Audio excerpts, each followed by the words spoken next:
Welcome everyone to the MMA Vivisection with me, Zane Simon, and my co-host Connor Rebish. Sorry we're running a little late today. I mean, not that that's unusual. I don't even know why I should have to apologize anymore. Okay, so with me, Zane Simon, and my co-host Gimli. my co-host Darth Maul. What do you think of this, Zane? I was pretty sure this was a blanket when I dug it up, but turns out it was a cloak I made in middle school. What do you think about this? I think you were a very large middle schooler. I actually wasn't, but apparently I wanted a very large cloak. Yeah. Oh my God. Everything is just going according to plan today. Blankets are blankets. The show's starting on time. Everything's working perfectly. Exactly. So we are here to we're going to have to spend too long on this because it's UFC 217 and it's going to be impossible to run through it. There's just no way. Not that that's something we're any good at anyway, but yeah, this card is awesome, and I get that nobody cares about Bisping St-Pierre for some reason, but I'm still not sure why. Like, I don't really understand what the problem is with this fight or who George St-Pierre would fight instead, really. Yeah, I think so many of us are still caught up on the idea that a title has to be meaningful. We're so caught up on the symbolism of someone holding a belt, so like it doesn't feel like honestly, Robert Whittaker could defend his interim middleweight title the same way that Renan Barão did the bantamweight title when Cruz was out, and no one would mind. Everyone pretty much knows Robert Whittaker is the #1 bantamweight in the world. Yeah, but also, but anyway, yeah. It is a little like embarrassingly transparent. Like the only reason this fight is happening is just because it's like a desperate bid to get a pay-per-view before the year is done that goes over 500,000 buys. Yeah, if you're really into like MMA as business or like titles as sport signifiers, I get why there are reasons to be mad about that. Especially when you have it right after the strawweight and bantamweight title fights in this card, both of which are like relevant and perfectly matched. Yeah. But I don't like, I mean, I guess part of it is who would George St-Pierre fight in a comeback? Would it be Carlos Condit, I guess? Or I don't know. Like, I mean, I think that's part of it for me too. I just don't want to see him come back. I know. He's the GOAT, man. I want him to be done. I know. It's just, I guess, like, actually, like, the dynamics of this fight are actually interesting. And so I can't hate it. Like, I can't just be like, oh, I hate, because I watched the tape on this and I'm like, I want to see this fight. Like, I want to see it happen. I have been like almost kind of tricking myself into getting slowly more and more excited about the prospect of seeing GSP fight because he is one of my favorite fighters of all time. But then that just makes me worry because I also allowed myself in the final few days before Machida's comeback fight to feel that feeling about one of my other favorite fighters of all time. And it went exactly as I had feared. Yeah. So, I hoped and I banked on the hope that fight would just suck while Derek Brunson like sort of outpointed a weathered and worn down Machida for 5 rounds. We could have Machida like comfortably learn that he's no longer an elite fighter. Yeah, that was my hope. It would be like the Anderson Silva fight, except with less offense from the Anderson Silva side, and Derek Brunson doing his best to just sort of wander through a split decision or a decision win. Did not happen. A fight like that, if Bisping beats GSP, is probably more common, though. More likely, I should say. Yeah. Anyway, we'll get to all that in the long run at the end of this, but I'm excited. I can't be unexcited for this card. There is not one fight on this card that I am not looking forward to for at least one reason. Mm-hmm. Yeah, you could toss the main event out, and you would still have a 2 title fight card with a stacked undercard full of really well-made matches. So there's not really any complaining for me about this one. So let's dive right in at the bottom then, and a top bantamweight prospect matchup: Ayman Zahabi versus Ricardo Ramos. 2 guys who looked good in their debuts. The one thing that really stood out as a difference between them was that Ayman Zahabi got hit way more than Ricardo Ramos did in his UFC debut. Really kind of had to go to war with Reginaldo Vieira at points to get him out of there. But Ricardo Ramos was fighting Mishinori Tanaka, who doesn't really know how to throw a lot of volume. And so there is a distinct possibility that Ramos, who likes his long range, sort of flighty counterpuncher style and his guard game on the bottom, although he did spring up to his feet quickly when Tanaka was taking him down, that the pressure could really get to him and his style could fall apart fast. But he seemed to deal really well with any pressure of a UFC debut. He just seemed a very calm and composed fighter in that Tanaka fight. And that was not an easy fight to get for your UFC debut either. I have a feeling that Zahabi is not going to be able to sort of fake his way into aggressive exchanges the way he did against Vieira. I think Ramos is going to catch him on the way in a few too many times and is a lot more powerful and accurate than Vieira with his counter strikes. And also busier at long range between those counter strikes. So I'm going to go with Ricardo Ramos, and I think he might knock Zahabi out in the second or third round. Yeah, this is a tough one for me. The big thing that really has me picking Ramos here, like you, or Ramos here, is that it is Ricardo Ramos, which is so much better. Yeah, Ricardo Ramos. Is that he's a comfortable fighter going forward and backward. Like, he's a comfortable counter striker, and when he's out at range on the outside, he's a comfortable range striker, just picking away and pot shotting, throwing exciting strikes and being dynamic and all that. And Zahabi, at least, especially in his debut, and there's not a lot of good film on him other than that debut. No. But in that debut against Reginaldo Vieira, it really showed up as mostly only effective going forward. Whenever Vieira pushed him, countered, came after him, he had a lot of bad defensive instincts. Like, he ducked into several hard shots just because when Vieira would come forward, he would just sort of like shy away and not see punches coming. Or when he got pressured by aggressive takedowns, he just kind of folded. And so his defensive instincts not being there have me worried that he could have real problems. Like, he could do well at range, off and on, trading with Ramos. But if he's going to walk into counters, then he's in trouble there. And if Ramos is going to push him aggressively, he's in trouble there. And those are which he did to Tanaka quite a few points as well. He was pressuring him, cutting off the cage. Darren Till style, not throwing a lot of volume, but making him feel his presence. Exactly.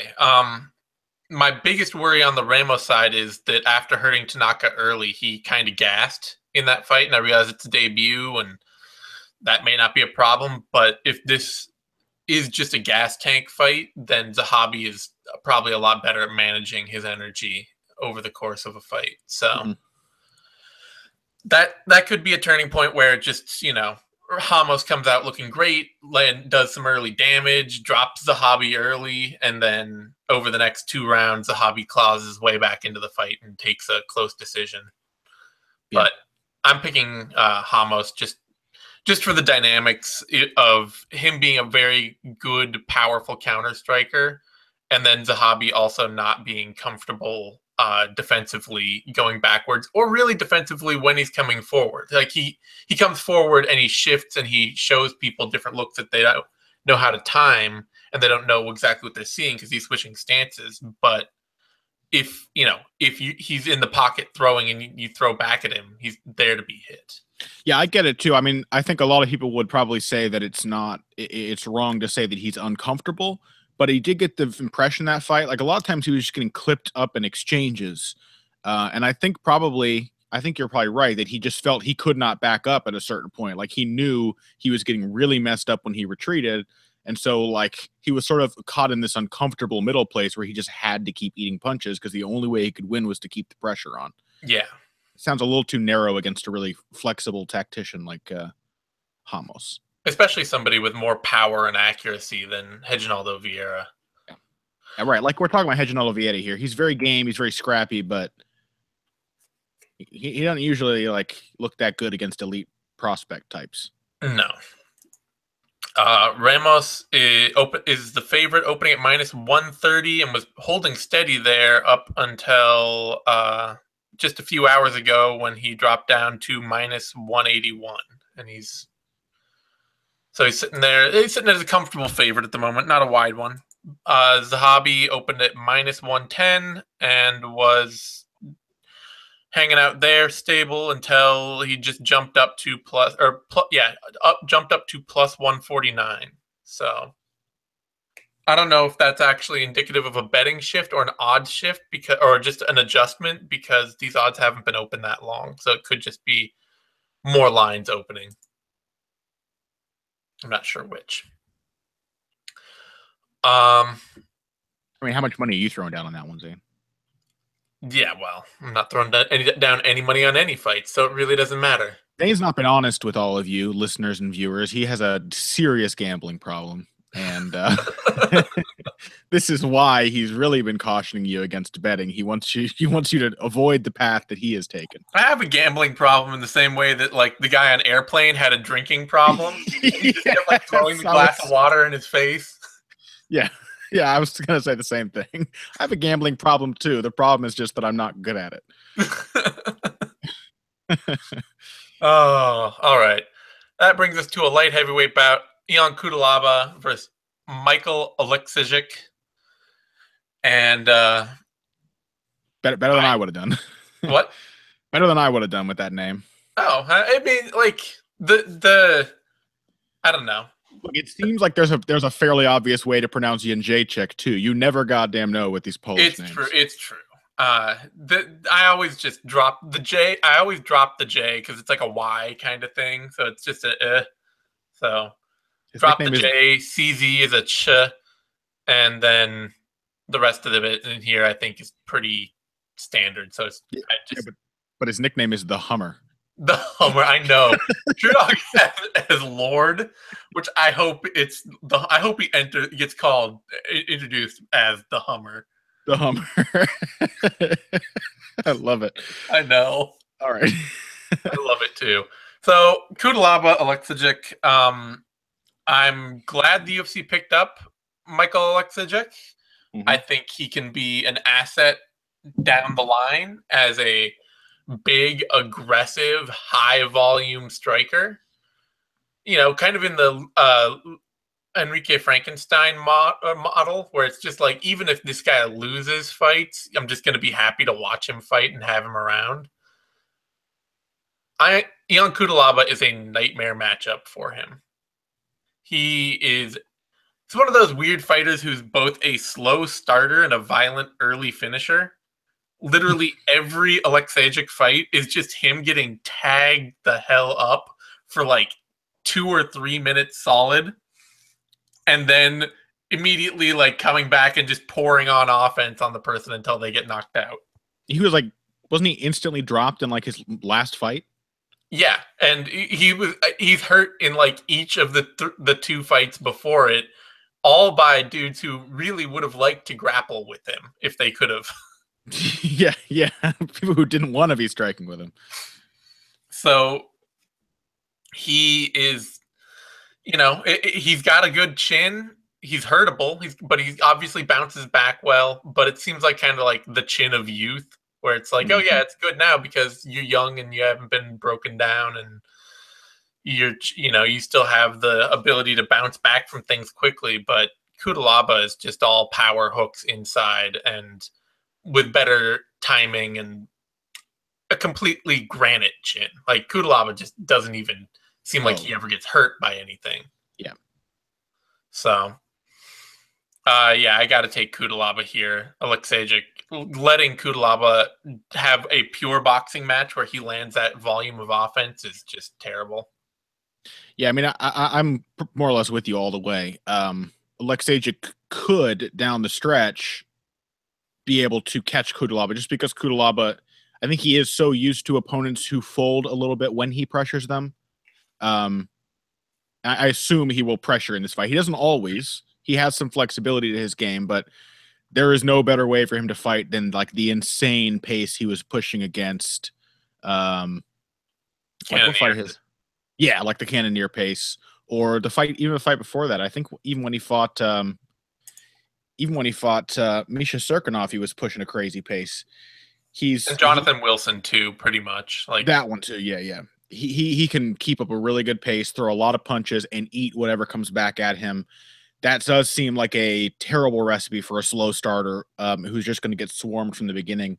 But because he's so tough, because he is so down to just throw bombs at an opponent who gets in his face, Cutelaba is going to be there to be hit.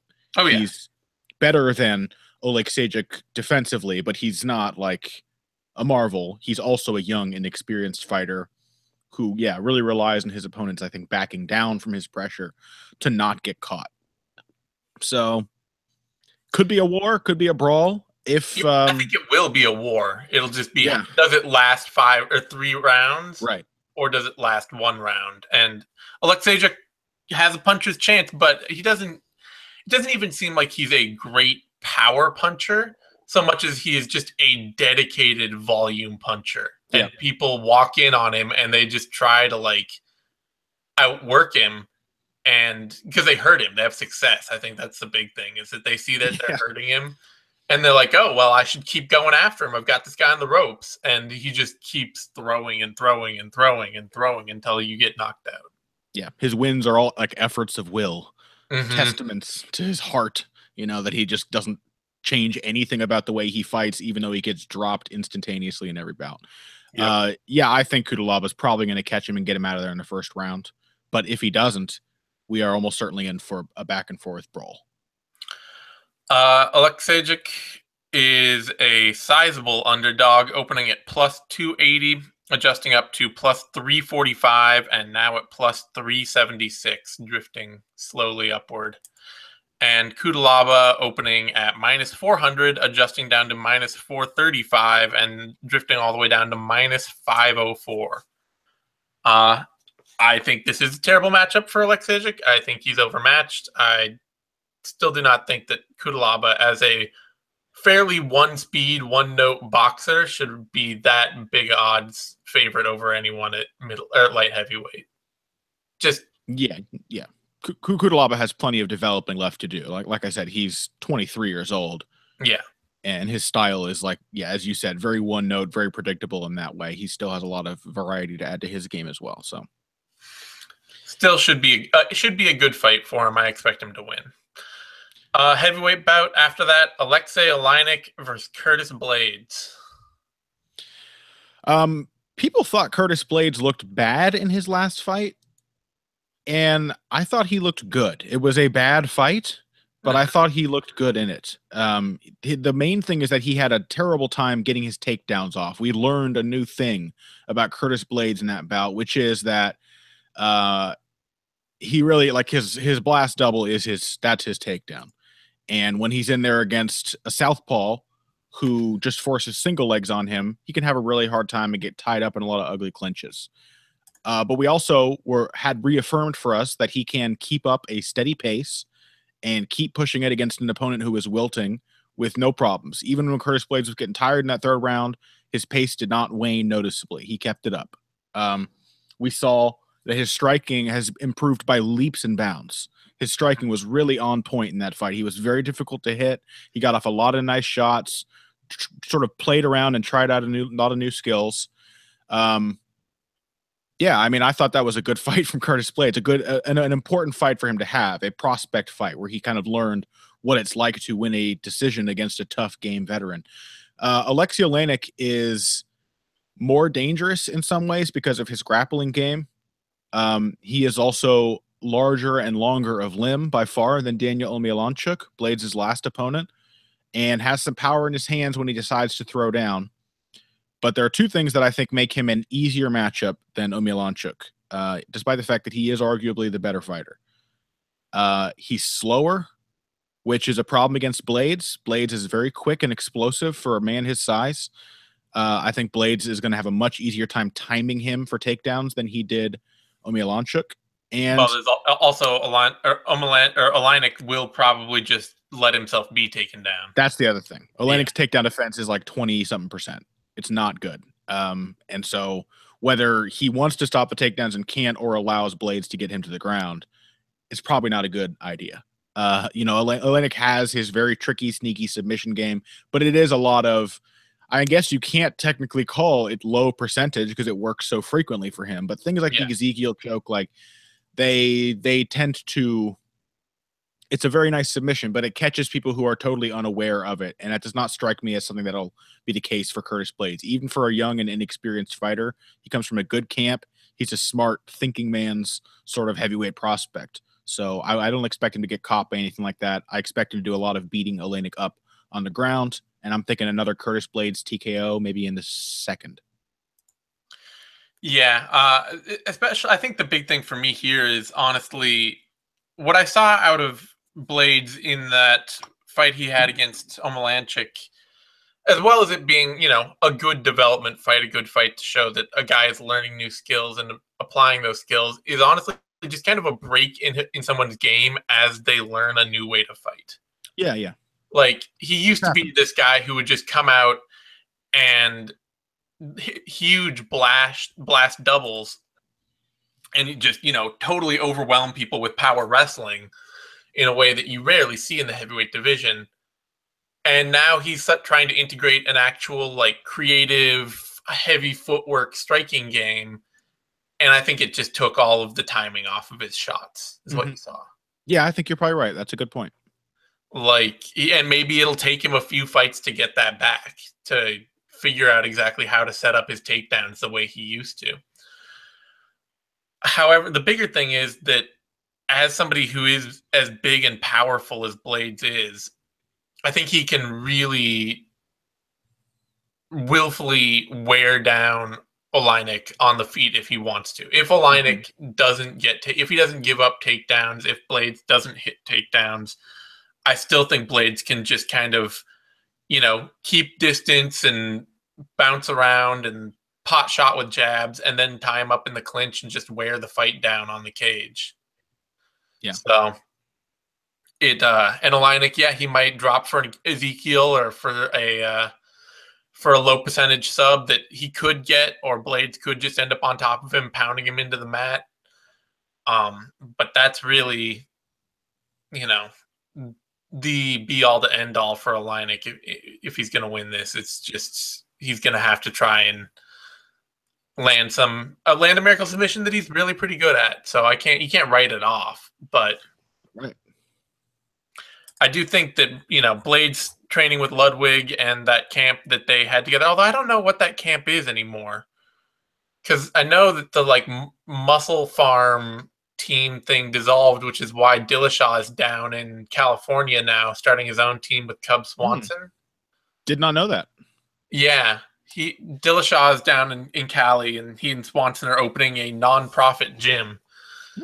And I don't know if Blaydes has followed that, or if Ludwig has followed that, because obviously Ludwig went to Colorado to be near family and open his own camp near his family. So I'm not sure what that training situation is right now. Interesting question. Yeah. If hopefully Blaydes is still attached to like Elliot Marshall or someone from that team, because I thought they were doing amazing work with him. He really has been growing dramatically. Well, and Ludwig I was thinking about this earlier, he's one of the better coaches in the game right now, not when it just comes to teaching striking, but when it comes to teaching striking fast. Right. Like, you get guys who work under Mark Henry, or guys who work under Henry Ooft, and you see people slowly building the basic skills of striking over like 5 years. And they come out of it at the end pretty good strikers, but there are a lot of speed bumps along the way. Yeah.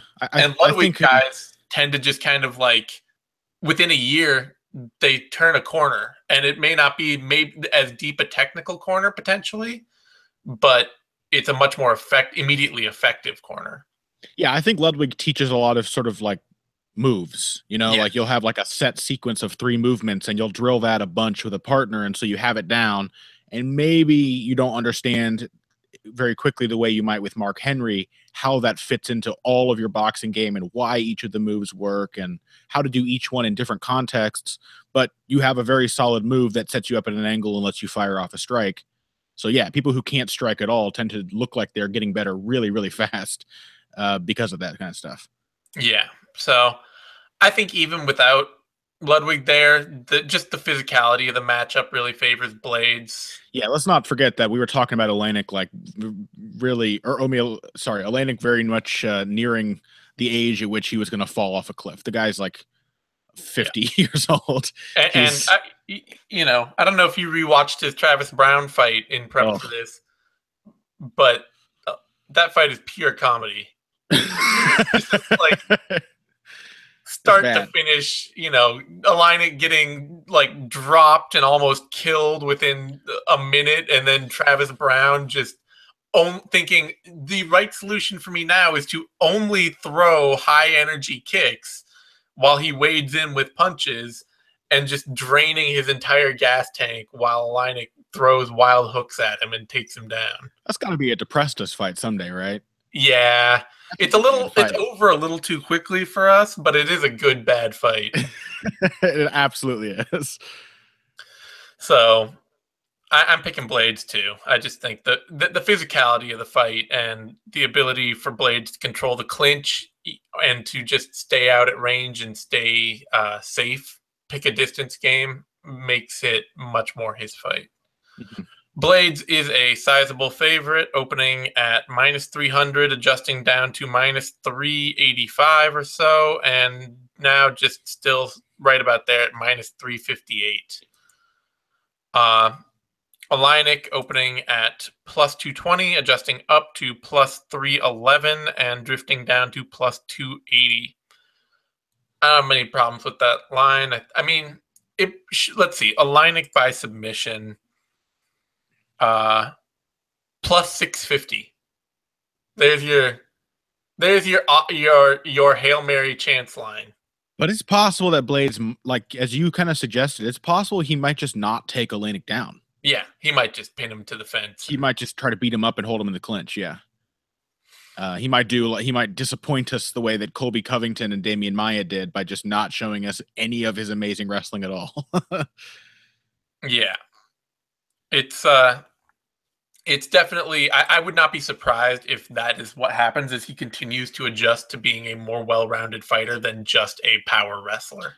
I mean, I think he's a good enough striker already that he does have that choice. Yeah. In his pocket. He can choose whether to take the risk of taking Oliynyk down or keep the risk of staying on the feet.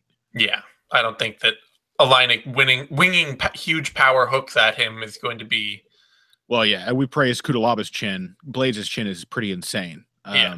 The dude can take a full on, like he took a massive punch from Cody East. Of course, his eye stopped him well before his chin was ready to against Francis Ngannou in his UFC debut. He's not easy to hurt. That brings us to a welterweight bout. First Fox Sports 1 prelim, Randy Brown versus Mickey Gall. And this is, like, I feel a little bad for, this is like two really particularly gifted prospects who have completely opposing games and now have to face off against one another to put a ding on the other guy's record. And Gall could probably survive it better than Brown could because Gall has the much more notable wins to his name already and hasn't lost yet. But I gotta pick Gall here offhandedly, and not happily. Mm-hmm. Because he is such a dedicated wrestler and a good chain wrestler. Mm-hmm. And a willing wrestler in the middle of the cage. And Brown, his wrestling game, it's okay. His counter wrestling is all right against the fence. It's showed more holes there lately against guys who have better setups. And it's still not good at all in the center of the cage.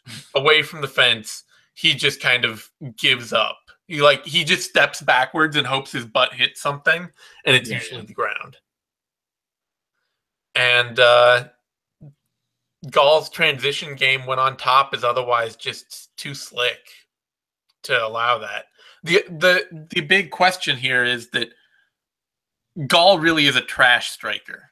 Like, really technically terrible. At least he was when he fought Sage Northcutt.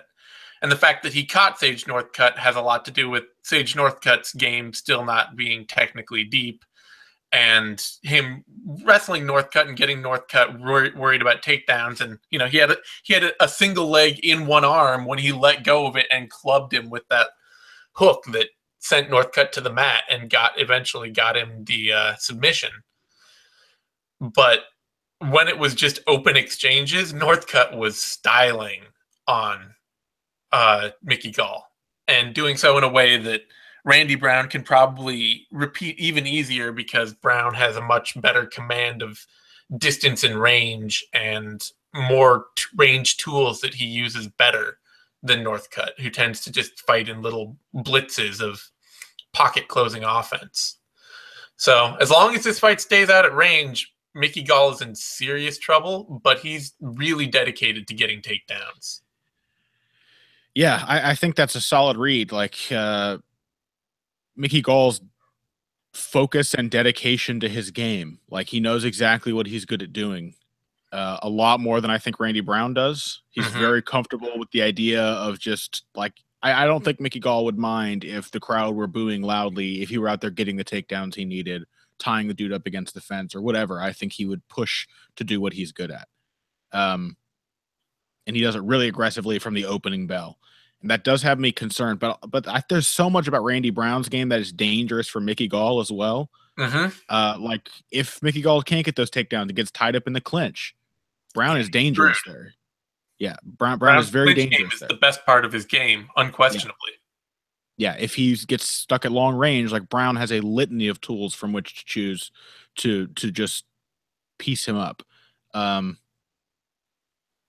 He probably will get him down. And the thing is, Randy Brown he just loves putting himself in submissions on the ground. Yeah.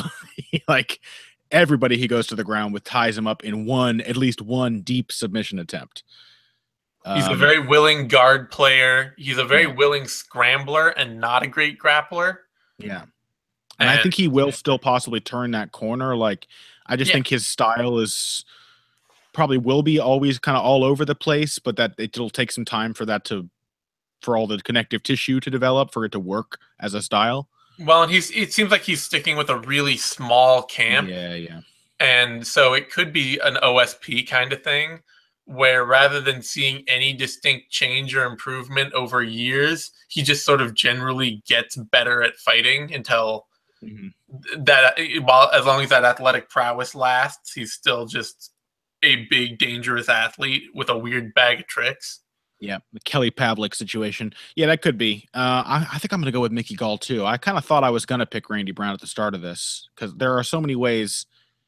And if Randy Brown, like, he's also very tough and very game on the ground. He will survive and stick it out in a tough submission spot. So, like, if he can survive to the second or third round, there's a very good chance that Mickey Gall will be real tired from all that clinching and wrestling and striking. If Randy Brown can survive deep into round 2, he will probably win this fight. Yeah, but I would say that. Like you, I'm not confident he can do it. I think Mickey Gall might submit him fairly quickly, just because he is so focused on making that happen every time he fights. Yeah, and his ground game is actually really deep and technical. Like, his takedowns and his ground transitions are legitimately well thought out and technical and really solidly crafted. Yeah. So I don't know. That's my feel on it. But all right, that brings us to, let's see, the odds on that fight are really close. Pick 'em odds. Randy Brown started at -170, has climbed steadily to -108.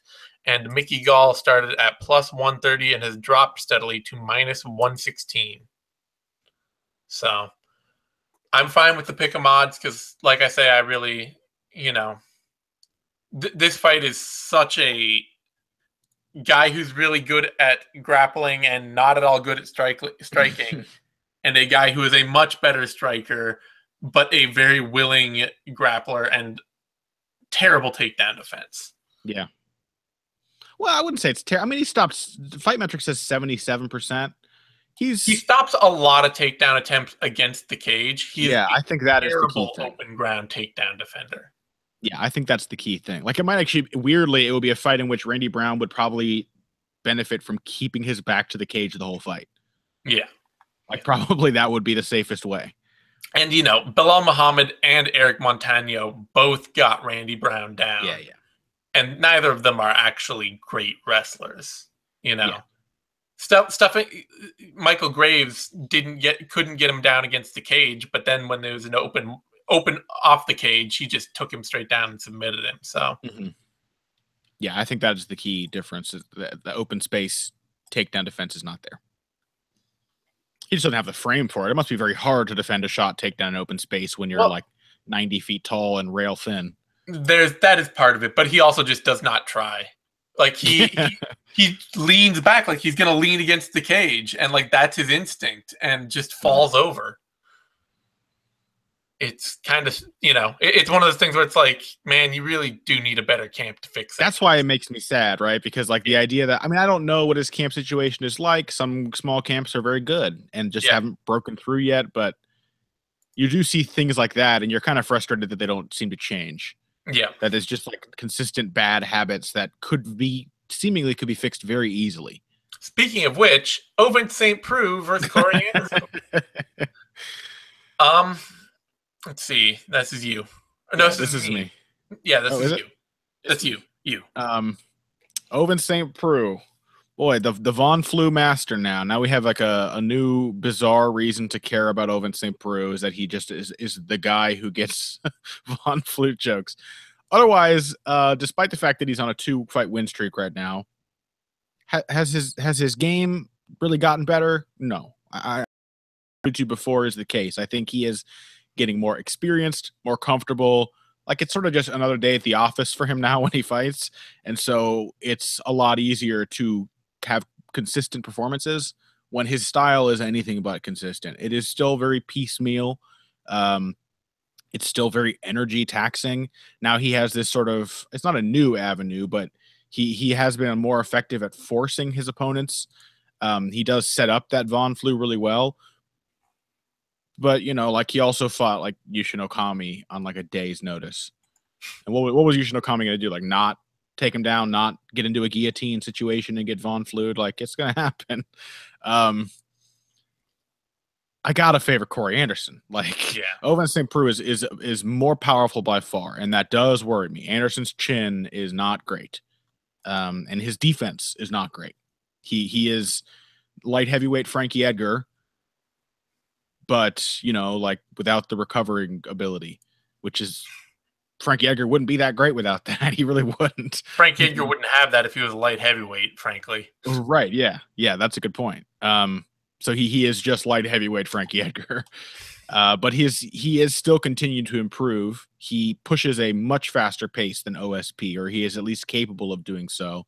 And his top game, particularly his half guard with his ground and pound, is really, really fearsome. It's like GSP-esque in that it maybe doesn't look like this crazy explosion of violence all the time, but he is just beating you up constantly. It must be miserable to be on the ground under Corey Anderson. And Ovince St. Preux is going to get put in that position. And yes, he will probably be able to bench press his way out of that position, but he only has to do that 2 or 3 times before it becomes very tiring to do so again. So I'm going to take Corey Anderson by decision. Yeah, that's definitely where OSP is one of those fighters that I will never pick happily in a fight or comfortably. Because his game is so functionless, and when it's functional, like, there's a reason the dude has like 5 wins by Von Flue choke. You can't even be like, oh, he's an amazing grappler, because he's getting this like garbage sub of guys headlocking. Obviously he knows how to do it. He practices it. It's good, but it is so indicative of the rest of his just game. Like Oleynyk thing. That's what I was saying about Oleynyk though. Like, yeah, you can't call it low percentage. No. Because and Tom Grant got on me about this when I said this last time. You can't call it low percentage because when it's locked in, it's in. Like it's a submission that works. It's not something that you go for, you hit it perfectly, and it still doesn't work. Yeah, it's not an armbar, which is pretty low percentage. Where it's just that the failure points are really obvious to experienced fighters, and so like you have to really not be paying attention, or you have to think that it's not a threat to get caught by it. So, like, getting Ezekiel'd by Oleksiy Oliynyk, yeah, I get it. He wants you to pass to mount, and as soon as you do, that's when you're in trouble. But, like, people do that in jiu-jitsu classes. It's not an idea. Like, setting up an Ezekiel or a cross choke from the bottom by giving up mount happens in jiu-jitsu all the time. It's a very common setup. And so is, like, the Von Flue, which is why most people don't get caught by it, because there's just one thing you have to avoid, and it won't happen. But again, like to have a game where that is like a cornerstone of what you do is baiting guillotines so you can hit Von Flues. Like, what kind of fucking game is that? Yeah, how does that make sense? A very OSP game, which is the idea of like just people hanging out thinking nothing's gonna happen to them, and then OSP like does something, and you're like, oh well, I guess he could have done that. Sure, whatever. I wish the calf slicer had become OSP's special move because he hit one in his fourth fight on a man named Ombi Mobley. Calf slicered him in the first round. Wouldn't that have been a great special move? Yeah. Oh, man. But, yeah, OSP just, I mean, this is a dude who was drifting through pretty clearly losing a fight to Marcos Rogerio de Lima by, like, a wide margin before he landed a good couple solid shots, took him down, and hit the Von Flue. Mm-hmm. And Anderson, I don't know. The questions would be that with his developing game, it's all about whether or not he gets OSP down, I guess. But even if he doesn't, it's just if it's a volume game, then Anderson is going to land more volume. Yeah, it's really just about does he get caught. Yeah, it's just about does he get caught with a knockout punch, and he can land those, but his last knockouts were Shogun and Patrick Cummins, who are about as chinny as fighters get. I gotta pick Anderson in this. I really do. Maybe I'll be wrong. Maybe OSP's size will just be enough to stop any wrestling, and he'll catch him with something and get lucky. But there are reasons that there's a reason he lost that ugly decision to Volkan Ozdemir, and it is mostly just that he will let fights totally slip away and drift away. Even that Cavalcante fight was just fuck ugly. There's a chance though, man. He is an athlete. Oh yeah, he's a great athlete, and he'll always have a chance because he actually does have a pretty fast right or left hand, fast lead hand. Mm-hmm. People don't expect. And yeah, I was just thinking like that. Can Anderson wins? Basically, we're looking at a repeat of the Glover Teixeira fight, like that kind of strategy. And like Teixeira did have to go through some shit to do that, but maybe that's also because Teixeira was like aging out of the division. And Anderson's youthfulness is going to keep him in there. It's going to be a lot easier, but who knows? Like, yeah, but it's so indicative to me. Like even a fast starting OSP who is like having success doesn't continue to have success. Like, there's no plot to an OSP fight. There's no like, this is the way I'm going to fight this guy. This is my style here. Oh, this is working. I'm going to keep doing that because it's working. It's like, no, he might do that for a round and then just never do it again. Yeah. And a lot of that maybe because like so many of his little victories are Pyrrhic victories where he's just bench pressing a dude, like flinging him 6 feet in the air so he can spring up before the guy hits the ground and escape bottom position. Great. But, boy, that must have tired you out a little bit. Like, was that really the best way to deal with that situation? I don't know. OSP's game is just weird enough that I feel like I have no idea when it will and when it won't work. So I'm a little nervous about this one.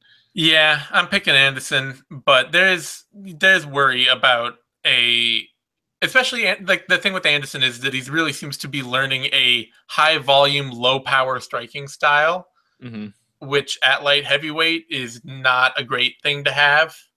Yeah. It's just, I don't know.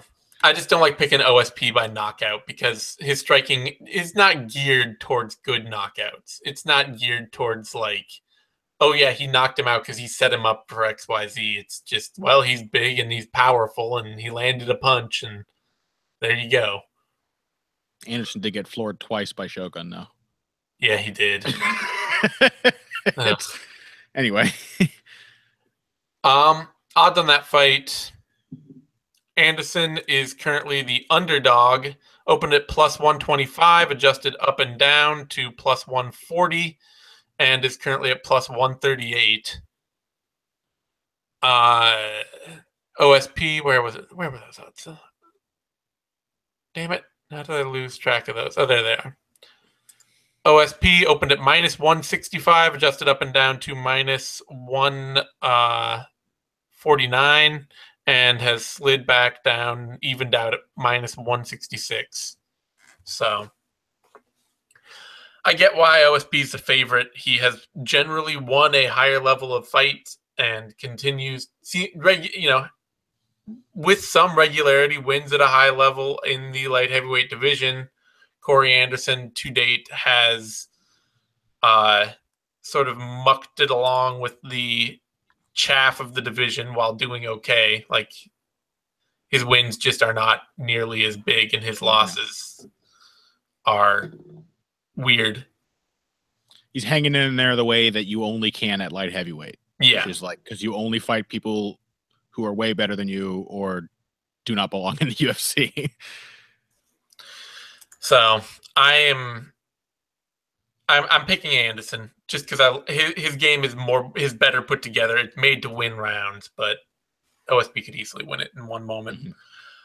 Heavyweight bout next: Walt Harris, Mark Godbeer. We already broke this one down, and I don't really have more. Yeah, I'm just watching our UFC 216 Vivisection to remember what we said. I don't have more feelings about it, which is mostly that Walt Harris is good on the counter, and Mark Godbeer tends to put his head down a lot and swing wild when he steps in, and doesn't have a great chin. Nothing about Walt Harris getting taken down and submitted quickly by Fabricio Verdum changes that outlook to me at all. Nope. It was an immaterial result. It was just so that Verdum would still get to fight on the card. I thank Walt Harris for that, but he's still going to knock Mark Godbeer out. Yeah. Godbeer just doesn't have a great chin, isn't a great athlete, and has a style that is kind of built on being a good athlete and having a good chin. Yeah. He has a tough man style, but he's not particularly tough for the heavyweight division. No. Odds on that fight: Godbeer is a sizable underdog, opened at plus 235, has generally moved up to plus 291, just sort of steadily moved up to plus 291. Walt Harris opening at minus 315, adjusting up and down to minus 320, and now down to minus 376. Let's see, Walt Harris by TKO KO minus 163. I don't know. Sounds pretty good. I mean, all I'm really hoping for is another KO like the one Walt Harris got over Chase Sherman. Like, just some insane, insanely violent, impressive, skillful shit. But yeah, I think those underdog odds for Harris by KO. No, minus 163. Still, maybe. Probably not. It's heavyweight. Bring us to a lightweight bout: James Vick versus Joe Duffy. And this one's here, but it has me feeling lots of ways. Yeah, I'm very excited for this one. This is one of my favorite matchups on the card. James Vick has really been putting his game together lately. His striking has looked so fluid and smooth, and has seems to have come along so quickly after him having so many of the same problems for such a long time. His comfort in the pocket is much better than it was before. His timing on his counters the fluidity with which he lets his combinations go, and his jab, his distance management has gotten a lot better. His jab is a lot more well-timed and accurate and tied into his footwork. I think it's going to be a really interesting battle between James Vick's jabs, his long straight punches, because he does have a considerable reach advantage, as he does over pretty much everyone he fights, because he is a giant for the lightweight division. It's going to be a very interesting contest between those long straight punches of Vick and the sort of low hands, head movement based defensive style of Joe Duffy, who would be best served probably to come forward here. Even though that is not necessarily what he is best at. Well, I think Joe Duffy is really good when he's got somebody pinned on the cage, when he's got someone like reacting to his pressure. But I have not seen him like have to forge his way forward against an effective long range striker, and like have to bob and weave and slip under jabs and close the distance while using head movement while setting up counter. You had to do that against Dustin Poirier, I'd argue. That's true. That's true. And it was really the wrestling that undid him in that fight. That is very fair. I do favor Joe Duffy either way. Like Joe Duffy is really phenomenal. He's not a flawless fighter, but he is like technically among the best boxers in MMA. He's got a very sneaky, opportunistic submission game, and thankfully his defensive wrestling seems to have been shored up considerably since that Dustin Poirier fight. Especially his quick scrambles when he gets taken down. That was what really saved him against Reza Madadi. Before he got Madadi's timing and did start stuffing his takedowns easily, he at least had the instincts to, like he did what Cody Garbrandt would do. Cody Garbrandt is not a better wrestler than Dominic Cruz, but he out-scrambled him, and so it didn't matter. I think that's Joe Duffy's game, and really James Vick does not go for a lot of takedowns, and so his size is not going to be a huge factor on the ground, and most of his submissions come from people trying to take him down. So if Joe Duffy go for any takedowns at all, actually, like I think Pat on Heavy Hands said that he has attempted and maybe hit one takedown in the UFC. Yeah. It seems like it would be a good idea for him to do so. Like James Vick, if you get inside, he should tie you up in the clinch and throw you on the floor. Because he's a very good grappler and his size is a huge factor there. James Vick and mount must be a nightmare with those long arms, but he doesn't do it. And because of that, I'm taking Joe Duffy to win the boxing match. And I think he could do what Beneil Dariush did, get inside Vick's reach and knock him out. But I mean and Vick too has even said as much in a recent interview he did with Eddie Mercado. He was talking to him and it's just like, he told Eddie, he's like, I'm going to make Joe Duffy shoot on me.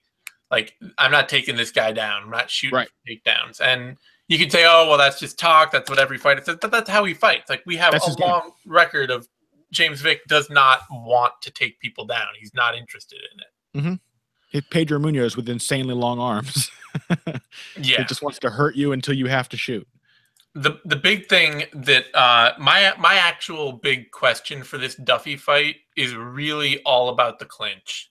Because if Vick has good knees in the clinch and he's got size in this fight, and if he can stifle Duffy, if he can wrap him up in the clinch, then he could just turn this into a range striking contest where Duffy still has a more educated jab to work behind, but he is giving up enough of the kind of range and Vick's funky, weird power that it makes it a much closer, tougher fight. Yeah, that's what I was kind of alluding to when I said he should be taking people down from the clinch. Like, especially in a fight like this, Duffy needs to get inside. Yep. He needs to get into the pocket at least. So it definitely behooves Vick to welcome him with open arms, literally, and tie him up as soon as he gets close. Yeah. So my big question for Vick would have to be to have to see him command the clinch in this fight. Even because I don't expect him to shoot takedowns. I don't expect him to try to take Duffy down. Maybe he will, but it would be new to him, and it's not what he wants to do in this fight. But that doesn't mean that he couldn't still stifle Duffy in the clinch as a bigger man and land enough shots that hurt Duffy to force this fight to be less of a tight boxing contest. Yeah, get him in that front headlock, tie clinch, make him carry his weight in his neck. Mm-hmm. Definitely. So I'm picking Duffy. He's got the cleaner footwork. He's more comfortable in the pocket, and he's got a more educated boxing game. But if Vick can shut down the clinch, then he could turn this into a range game that favors him in different ways, in better ways, and makes this a much more even 1-for-1 fight. Mm-hmm.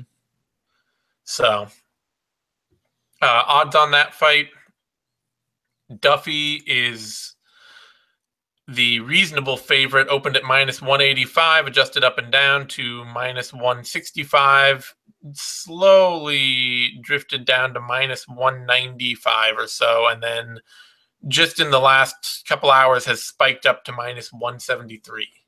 So it looks like some late money coming in on James Vick. And for Vick opened at +145, adjusted up and down to +139, slowly was rising up to +161, and then just dropped down to -143. So I don't have any problem with those odds. I think that Vick is violent enough and big enough and can cause enough problems to make this fight a wild card for him. And Duffy deserves to be the technical favorite. Mm-hmm. It's a good matchup, though, man. It is a great matchup. When is James Vick going to have to go to welterweight? I don't know. He's already not that young. He looks young, but he's 30. Yeah. So maybe never. Maybe never. Good fight, though. Yeah, very good fight. Next up, on to the pay-per-view card, middleweight bout, Johny Hendricks, Paulo Borrachinha. And, or it would be Borrachinha. I don't know. Whatever. Borrachinha. I think so. But this is me. Yes. Yeah. There's no good reason that Paulo Borrachinha should win this fight. Really. Honestly. Like, just on a technical basis. You watch his fight with Oluwale Bamboj, and it's really mostly him walking through shots and having somebody swing, like being wild and having somebody swing wild on him that he could dodge. And then that guy Bamboj gassing out and Borrachinha taking over. Like, Borrachinha gassing out. Yeah, Borrachinha gassing out and still throwing well when he was gassed. True. Still having a good, powerful, technically consistent offensive game.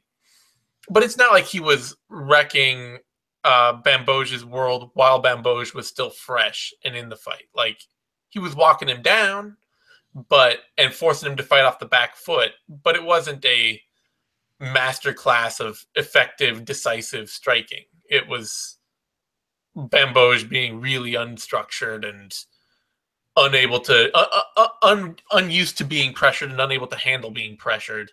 Mm-hmm. And Borrachinha having the better gas tank and not moving backwards and, picking some good body shots and things like that. Hendricks should be able to handle that, like, this is a dude who beat Hector Lombard not that long ago. And I know it's Hector Lombard, and Hector Lombard is not the fighter he used to be, but he still has the ability to handle violent opponents who are just like unstructured and violent. Kind of. Tim Boach got to him. I know Tim Boach got to him. Unstructured violence got to him. Tim Boach also, like, He's having his own renaissance right now. Tim Boach isn't Borrachinha in very different ways. Like, Boach is actually pretty, like, straight. He sticks to a couple of things that if you can't figure out, then you're kind of screwed. But the more telling thing about Hendricks in that fight with Boach, and is probably the telling thing here, is that Hendricks' style of striking seems to really fundamentally be kind of broken by being at middleweight and being at a massive reach disadvantage. Yeah.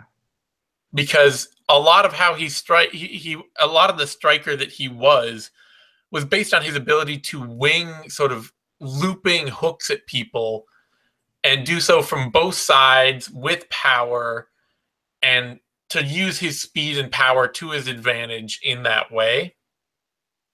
But when every target is way further away from you, then it just makes him really easy to pick off.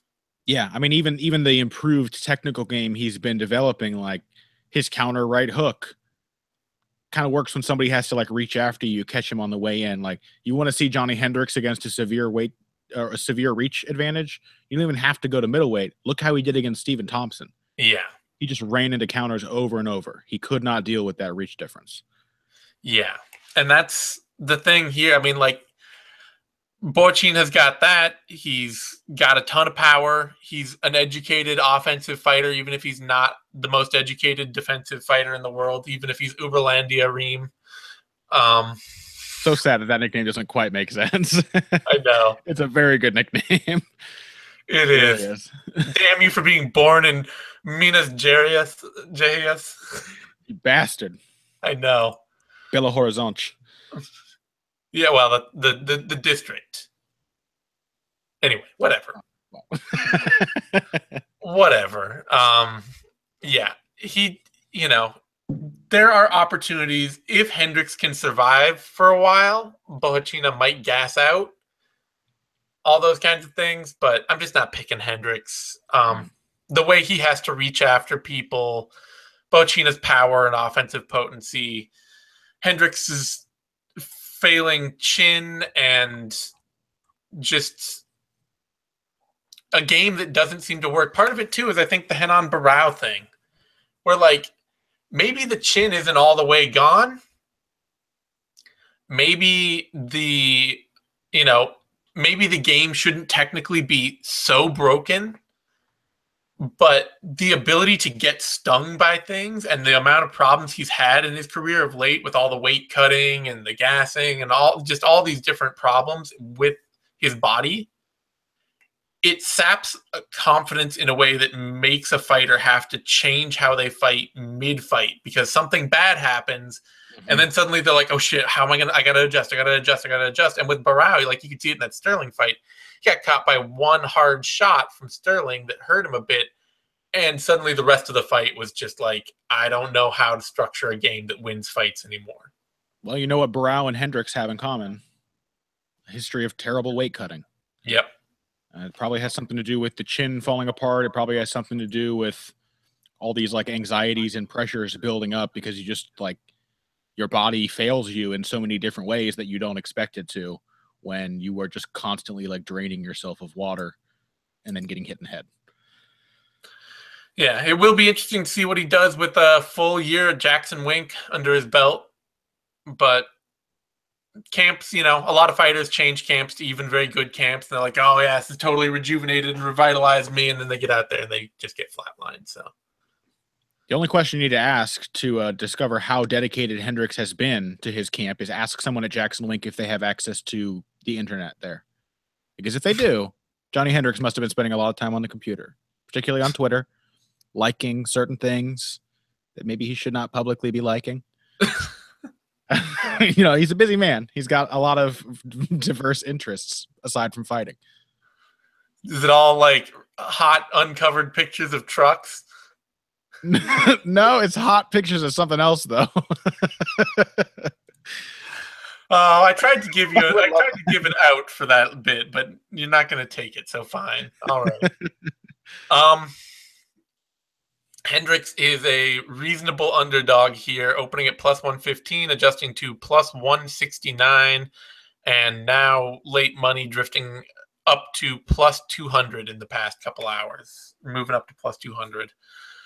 Borrachinha opening at minus 135, adjusting down to minus 206, and then adjusting down to moving down to minus 248 on late money. So I didn't really get to break this one down, did I, Zane? Oh, I'll just add before we move on. You should, because pretty much you covered it. It's a pretty simple dynamic. It's really just about how much faith we don't have in Hendricks. That's why you pick Borrachinha here.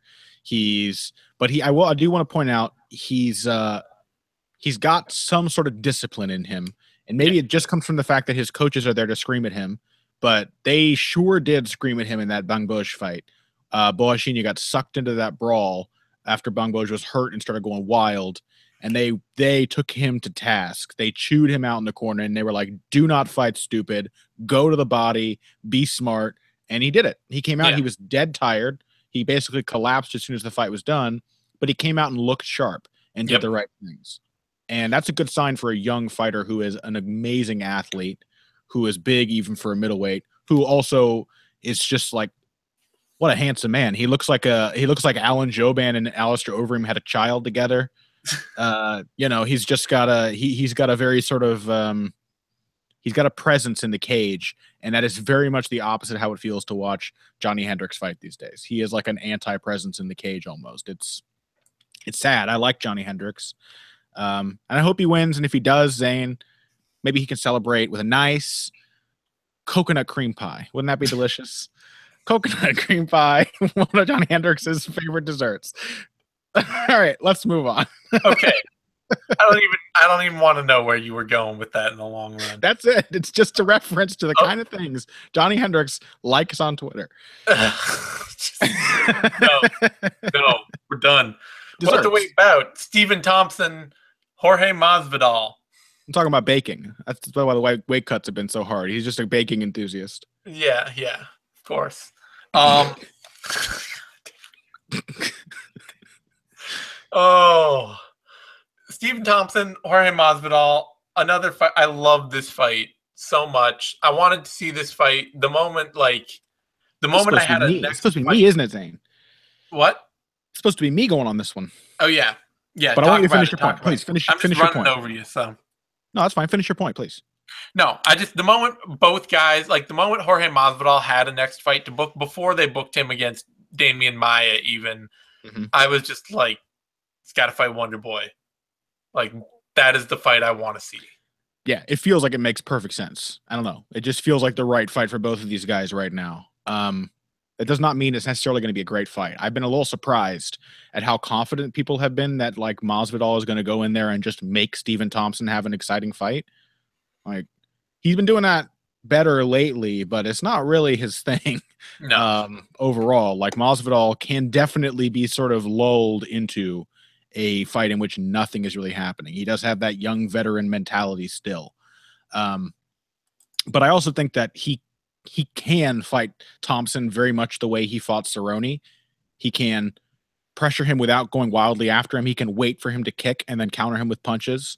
And he can, at the same time, beat up Stephen Thompson's legs and body with kicks of his own, which far too few Stephen Thompson opponents do, but which Masvidal is very well suited to do. He's actually a very powerful kicker, and does a fantastic job of kicking with his opponents. That was one of the keys to his victory over Cerrone, is how ready he was to just slash Cerrone's ribs with body kicks whenever they were in kicking range. Provided Masvidal brings that same kind of aggression, I think he can beat Stephen Thompson. But if he can't, if he gets stuck on the end of range, if he's trying to pressure but can't quite figure out his way in, or if he ends up lunging in, Stephen Thompson's very good at punishing people who do that. It's just that we have also learned in recent fights, and as we had great fun discussing on our most recent episode of The Depressed Us, watching Thompson Woodley 2 again for some reason, Stephen Thompson's game is just a lot more limited when his opponents know how not to get countered. Like, they just don't chase after him. Then he doesn't have a ton of options that he's comfortable using. He's not really comfortable being aggressive unless you're hurt already. He's not really comfortable like going after you with his kicks because he's so determined to have that long distance. So he just kind of touch. He wants you to be far away. You have to lunge after Stephen Thompson, I think, for him to look as good as he can. And of all the things that Masvidal might do, lunging after someone is probably one of the last. He is a tight, technical fighter. Even if he doesn't fight the right fight against Stephen Thompson, I doubt that he will be getting clipped really hard with big counters and get hurt. So I like Masvidal by decision. You're taking Masvidal here. Yeah. I have a feeling Thompson's going to take this. Yeah. And I think the big part of that is that Masvidal is just not a fight. Like, he doesn't have the ability to quite scare Thompson in the way that Woodley could or did. Mm-hmm. Where, you know, Woodley, it was very much this coiled spring that you don't want to walk forward on, or it will absolutely, you know, devastate you. And it almost did several times with Wonder Boy. He had reason to be afraid of that. And when that's not the case, Thompson isn't the best leader. He's not an exciting leader in a fight, but he usually does well enough to actually win the fight. Yeah. Never since or before the Woodley fights. Like we said on the Deprestus, the fight with Rory McDonald was a similar sort of tone, yep. But he landed way more and threw way more in that fight. Yeah. Woodley is like a uniquely terrifying opponent for him. Yeah. And Masvidal doesn't have that. Like, Masvidal does not have the ability to close distance in that way and land that bomb. He is a tight, patient, technical fighter who, you know, wants to get in and get the fight into a mix where he can land the better shot on a counter, where he can eat a couple shots and land one that's going to hurt you. And that just doesn't seem like that. Seems like it's more made for Masvidal to get hurt here. I think that Thompson's range and his, like, the speed he has in his hands that he can use are more likely to catch Masvidal with counters as Masvidal tries to mix up the fight. Like, I don't really kicks like Khabilov hit Masvidal with. Yeah. Or, you know, like, I mean, Masvidal losing a fight to Lorenz Larkin too, where it's just like, if you have somebody who's rangy and who can be a little craftier at range, they are going to get the better shots on Masvidal consistently over the fight. Because I like Masvidal in this fight, but it does shock me that people are like, they're so ready to just be sold on him as like a contender. Well, people, I think they really don't like Thompson hasn't had a good fight in like 2 years. Yeah. I think everybody's just ready for Thompson to. Everybody has slowly been migrated to the Lucas Bourdon camp of Wonder Boy Thompson hate. He was right all along. And, you know, that very, like, outside, safe style, like, I think it's made to make Masvidal have to take risks. And because Masvidal, too, like, he's happy being complacent if he thinks he's winning. But if he's not, if he doesn't think he's winning, then he will start to walk in on people and just try to, like, walk them down and see if he can be the tougher man in a firefight. He was really smart with the way he approached Cerrone, using his kicks and countering his kicks, but he also, like, Cerrone is not the counter puncher Stephen Thompson is. No, and Cerrone did land a lot of good shots on Masvidal in that fight. People want to talk about it like Masvidal just went out there, landed one big right hand, and Cerrone crumpled. But most of that early fight was pretty even exchanges where both guys were landing well. I still think that Masvidal may have poked Cerrone several times in the eyes because he kept flashing out. Like, he does this thing where he keeps his hand open and closes it only at the last second. So he reaches out to jab like this, and then just at the last second, like, closes his fist. But if you saw, like, as that fight went on, Cerrone's eyes were looking like red and kind of a few, like, points of puffiness around them. Mm-hmm.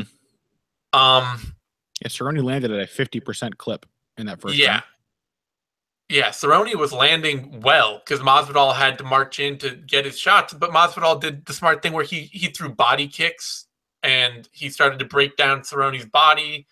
You know, he may have poked his eyes a couple times, got Cerrone thinking about that. And then, you know, it was the pressure and the confusion that eventually opened up the right, you know, the shot that dropped Cerrone. It wasn't just this destruction by, like, clinical picking off. Yeah, it's not like you have to be a shit boxer to get countered by Stephen Thompson. Like, remember, No. he knocked out Robert Whittaker, Yeah. who was pretty good then, not quite as good as he is now, but was pretty good even as a welterweight. And he pieced him up in the pocket. So, like, yeah, there's definitely there are some people. There's a very good chance people will be reminded of what Stephen Thompson is good at. Yeah. That's kind of what I feel like. I feel like Masvidal is going to have to play the game that Thompson wants to win this fight. And it's probably going to be in Thompson's favor because of that.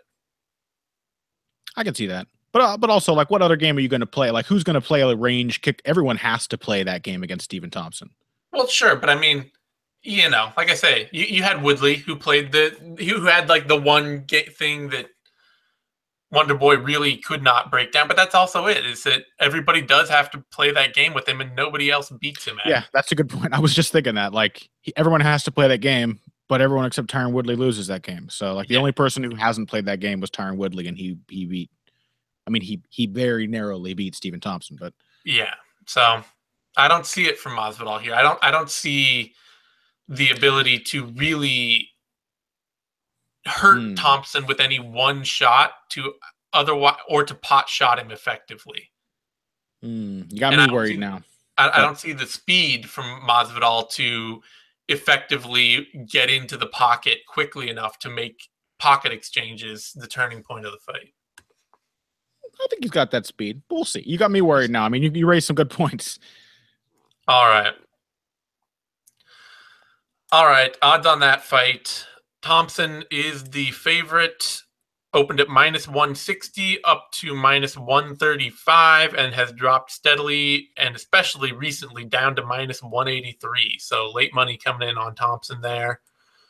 And Masvidal opening at +120, dropping down to +105, and moving to +133, jumping up to +150 in the past couple days. So, I mean, the reason I really want to see this fight and I like this fight is because if Masvidal starts getting picked off, he has a great chin, and he will fucking hate that.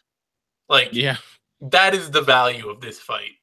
Is that if Masvidal, kind of like maybe like the Matt Brown fight, where it's just like the chin, you know, the chin, you have the chin, you're eating a few shots, and you're just like, you know what, fuck this, I'm going after this dude. And it could make this, like, that's why I'm interested in this fight. If we're looking at, like, the style matchup does seem to favor the more exciting version of Stephen Thompson, or at least a fight in which he gets to use his more exciting skills.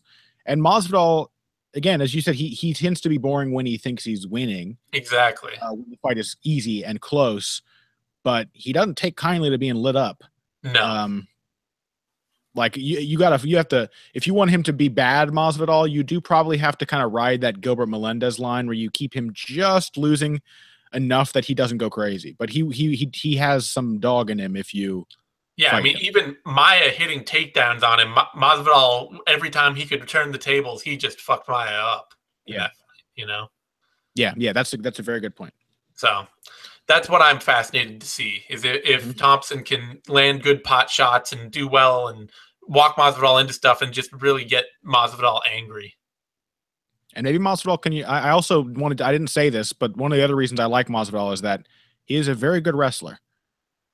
He does have the opportunity to get this to the ground, and Thompson is definitely a good defensive wrestler. I'm still not very sold on his jiu-jitsu. No. He's kind of easy to hold down when he does get taken down. Doesn't seem to be very determined to get back to his feet at all. If Masvidal does have the quickness to close Thompson down, then he may be able to, if he can hit takedowns, he may be able to make this a much more interesting fight. It's a fight. I love this fight. Like, I think it's a great fight right now, and I think it's a fight that I think it's not as likely to be boring, just because I don't think it's likely to have Masvidal winning easy exchanges. Yeah, that's a good point. You got my hopes up for that now. Brings us to a women's strawweight bout. Joanna Jedrzejczyk, Rose Namajunas. It's you. Oh, man. I mean, we could sit here and just say that Joanna Jedrzejczyk is going to win, which she very likely is. But I guess like the useful thing to do with this breakdown is to counter these seemingly very common perception that Rose Namajunas is like she doesn't have anything for Joanna Jedrzejczyk, which seems kind of crazy to me. Like Rose Namajunas is a really fucking good fighter. She's an insanely good athlete. She seems to pick up new skills and concepts very quickly. She's one of the, I mean, it's possible that on a technical level, she's the second best striker in this division. Like, she is one of the sharpest boxers around.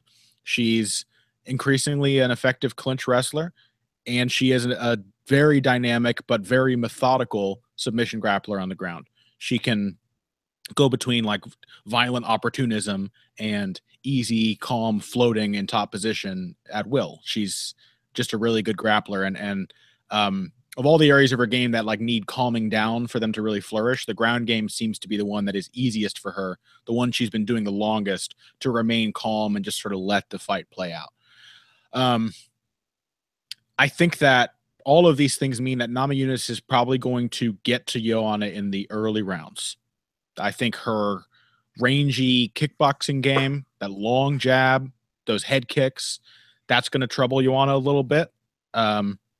She's going to probably eat quite a few kicks and have to counter them, maybe have to be kind of aggressive in the early going. Rose is not an opponent who will allow Joanna to just use the same style she's kind of been perfecting for her last few fights. Like, I don't think that Joanna is going to want to be this evasive matador against somebody who has a reach and a height advantage and is a good range striker. But the really big thing here is not technical, it's mental. That is always the main concern with Rose. And it's cool. She's doing the whole Fedor thing, you know, like she's doing the whole like emotionless, but I don't really buy it. I can't really buy it because I have seen Rose's emotions come out in her fights too many times, for better and for worse, where she seems to, once the idea gets into her head that she needs to do something, that pressure just seems to crush her. It crushed her especially against a fighter who is themselves disciplined and aggressive enough to keep that kind of pressure on Rose. Karolina Kowalkiewicz could not compete with Rose Namajunas' striking at range. She was getting pieced up in the first round of that fight, but she kept coming forward. She found the clinch, and then she put Rose in these positions where she felt she had to keep going back to the clinch for a rest. And it was all downhill. She started working the body. She just kept the pressure on, and Rose fell apart. She got herself into exchanges that didn't make sense for her. She wasted lots of energy, and she got hit and thrown around quite a bit. And boy, Joanna's real dangerous in the clinch. And she's very, very versatile, much more so than Karolina Kowalkiewicz. She has a strong kicking game. She's a very good boxer. She's an excellent defensive wrestler. The really Rose's window of opportunity here is to like head kick Joanna early, catch her with some big dynamic shot and hurt her, or to get Joanna in a clinch takedown sort of game before her takedown defense has really come together, because it seems like she needs to sort of get a read on her opponents before she can really easily defend their takedowns. So, you know, Rose is dangerous early, but Joanna Jedrzejczyk is almost certainly going to win at least the last 3 rounds of this fight if she doesn't finish Rose before then. In fact, I think I made that pick on heavy hands. I'll stick with it here. I think that Rose, the way that she kind of falls apart and crumbles, is just made for Joanna to maybe not even like put her out or anything, but flurry on her against the cage in a covered up position until the referee has to step in. I definitely see that kind of thing happening in the 4th or the 5th. Yeah, there are a couple of things here. Like, you know, I think you got to the big reasons that Rose could win. The biggest being that her kicking game is really sharp and fast and violent. Mm-hmm. And if she can catch Joanna with something early, then that could change the whole dynamic of the fight for her. It could be, you know, that would be the big way for Rose Namajunas to win. Otherwise, the only other thing that I really think that Rose Namajunas has really like particularly down that could be interesting is her ability to land hard punches and to turn opponents and land hard punches in the clinch. Like, she goes for takedowns, and when she doesn't get them, she uses like a dirty boxing game where she turns someone and cuts an angle and starts landing like shovel punches on them. Yeah. Or she'll whip that right hand like around your shoulder as your back is turned, that kind of thing.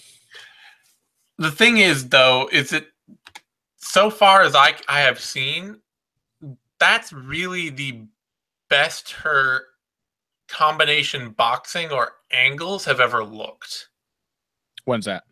When she is getting into a dirty boxing situation and can turn somebody and kind of create an angle that way. Like, she throws good long single punches, and she can mix up punches, and she throw good 1-2s and things like that. But as like a deep combination boxer that can work in the pocket, she tends to come in on straight lines behind big single shots or 1-2s. I think she has some good skills when she is fighting reactively. Like when she's not coming forward, she can hit a nice pivot with her left hook. She caught Carolina with that a lot. And she's caught other people with it, but like, again, it's the kind of thing you would expect to maybe work early against Joanna, who certainly can be countered if somebody punches at the same time as her, but it's almost like, skill or no, in doing that, Rose is putting herself into a kind of fight that does not suit her down the stretch. And she has not typically, like, the Kowalkiewicz fight was at range was a really good fight for Namajunas, just because Kowalkiewicz pushes and short arms so many strikes and doesn't have an actual pocket presence. Like, Kowalkiewicz is a great lockdown fighter in the clinch and throws lots of volume, but she's always sort of like stumbling in and out of the pocket, Yeah. She's getting better with that. She got better with that in her last fight, but at the time she fought Rose, she was sort of classic Carolina. Yeah. But even going back to her fight with Tisha Torres, where Torres would just sit down in the pocket and trade shots with Namajunas, she hurt Namajunas at least once in that second recent fight, just because she was able to be the more comfortable, more willing combination puncher inside. Yeah. And I think Namajunas has improved on that somewhat, but it's not something she's great at. And the biggest thing there, I believe the biggest reason behind this may be something she can't fix, which is that her hand speed is actually not that great. She has really great speed and dexterity on her kicks, and she can set up her single strikes well, but her actual speed of throwing punches is not it's not as fast as you'd think it was. Like, she got beat to the punch repeatedly, and to the even kick for punch repeatedly by Michelle Waterson in their fight. And it was really when she was able to close her down into dirty boxing, get her turned at odd angles, or where Waterson, because Waterson has all these funky, weird things in her striking game that are super traditional martial arts and terrible ideas, where like she'll hop in on like a side kick and a long like side punch, and she'll leave her head like totally facing away from an opponent. And like, that's how Namajunas knocked her down and hurt her badly, was that, Waterson threw a combination where she wasn't even looking at Namajunas, and Namajunas just came over the top with a 1-2 and then a head kick right behind it. But when Waterson was squared up with her and they were just trading punches, Namajunas beat her to the jab a lot, and even beat her to a punch with a kick a lot, because her speed, like, she's just not that fast a puncher. And I think that that's kind of why she tends not to be great in extended combinations or the pocket either. And something about those long limbs is a little ungainly inside. Yep. That's for sure. Exactly. Yeah, I think it's just that her arms are so long. Yeah. And that's kind of a big problem against Joanna. Yeah. And I don't think outside the kicking game, I just don't see her being able to beat Joanna to the punch a lot, or being able to keep herself from getting hit outside at range by Joanna's kicking game. And if it becomes a clean, like if she can't hit clean double legs, which Joanna, is good at defending pretty much all types of takedowns, and Namajunas doesn't have like the insane takedown power of Jessica Andrade, where she can just lift somebody up and slam them. So if she can't get in on technical, rangy takedowns, if she's forced into the clinch, this fight is just over. Yeah. So, because even though Rose is pretty good in the clinch, like it's just the type of clinch. It'll be the type of clinch fight that just breaks her mentally. Like, Kowalkiewicz was much better than Rose in the clinch, and Kowalkiewicz was nowhere near as good in the clinch as Joanna. Yeah, and Joanna was going to do all kind. She will do whatever it takes to make Rose uncomfortable. She will stick her fingers in her eyes. She will cover her mouth. She will just put her hand against her face and like mash her against the fence. She'll rake her with elbows. Like, it's very uncomfortable to be in the clinch with Joanna and Jedrzejczyk, and uncomfortable is exactly what Rose Namajunas struggles with. When something gets really uncomfortable, she seems to falter. So I got to pick Joanna here. I think Namajunas, it's really, you're just talking about puncher's chance, submitter, choker's chance, but Joanna's takedown game is on point, and in that Andrade fight, her defense is worlds better than it used to be. She got hit once clean early, and then the rest of the fight was basically a masterclass in carefully crafted range defense along with striking. Yeah, footwork. Like, between her, like, from 2 fights ago and now, she has developed what might be some of the very best footwork it is some of the very best footwork in the entire sport. Yeah, it almost, I keep being struck, like, it almost doesn't even make sense to go back to the Karolina Kowalkiewicz fight to watch Jedrzejczyk footage, because the difference between the Jedrzejczyk fight, the Andrade fight, and the Kowalkiewicz fight is so drastic. Yeah. It's just like, what am I seeing here as a stand-up fighter? Same idea, but perfected in the Andrade fight. So Namajunas has not showed that yet. Her best wins are over fighters that are good, but they're kind of more flash than top contenders. Watterson and Van Zandt, and the Torres fight, like, she arguably lost that fight. Yeah, I think the majority of people thought she did. So I got to pick Joanna. Odds here, Jedrzejczyk a heavy favorite, opening at minus 450 and adjusting to minus 384, and then dropping down and continuing to drop to minus 617 now. And Namajunas opening at plus 350, adjusting down to plus 296, and rising steadily to plus 443. So, no surprise there. Nope. Joanna, let's see, Jedrzejczyk by TKO KO is plus 180. So, I'm so bad at betting those, Ann. I know. And it's women's strawweight, and they rarely land like knockout shots. Joanna in particular is not a massive power puncher. No, she is a volume puncher. Yeah. That brings us to a bantamweight bout. Cody Garbrandt, TJ Dillashaw. And I love this fight.